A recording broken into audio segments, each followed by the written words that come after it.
Welcome back to my series, How to Teach a Student with a Visual Impairment, where I'm walking you through step by step how to work with students who are blind or visually impaired in your classroom. And so it's the beginning of the year, and I wanted to walk you through classroom environmental analysis, what you need to know, all the things. I had an outline. First and foremost, if you are brand new to working with students with visual impairments, what you're going to do is go back to last week's video and see the top 3 things that you need to focus on right now. And then you're going to come back to this one so that way you can see actually how to implement these ideas in the classroom. Because if you put your student in a classroom that's too cluttered, or they can't get to their cubbies, or you are trying to teach them something and they can't access it, then what do you do? What's the point of it? You know, we don't want that.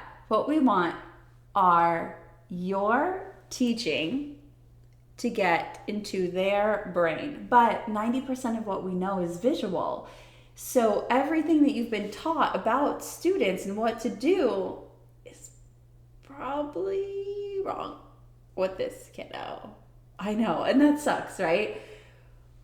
Take a deep breath here.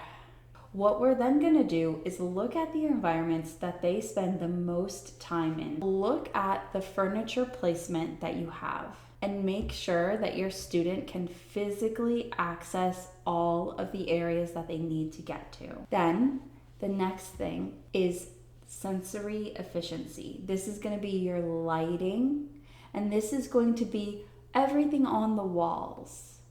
So if you have a lot of stuff on your wall, if you are one of those amazing teachers who loves to decorate their room and you have lots of posters on the wall, what I'm going to suggest, and you are allowed to hate me for this, I'm just a person on the internet with a lot of experience, but I'm going to suggest you take them down.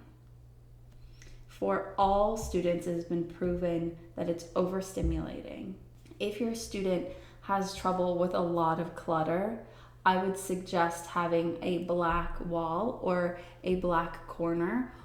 The third one is going to be assistive technology. Very often they might need something like a CCTV in order to access the information.